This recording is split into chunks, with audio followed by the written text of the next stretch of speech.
Narito ng balita mula sa GMA Integrated News.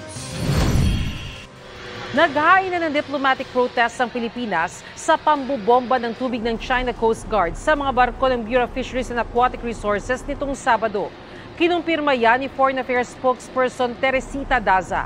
May isinumiti na ring pahayag ang Embahada ng Pilipinas sa Beijing kaugnay sa mga insidente sa Baho de Masinloc at Ayungin Shoal. Ipinapatawag din si Chinese Ambassador to the Philippines Wang Shilian bilang protesta.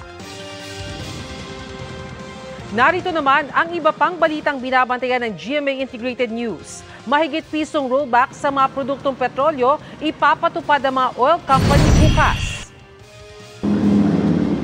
Meralco may bawas singil na 80 centavos kada kilowatt-hour ngayong buwan. At sa 24 oras, ang latest kaugnay sa dineklarang transport strike ng Piston.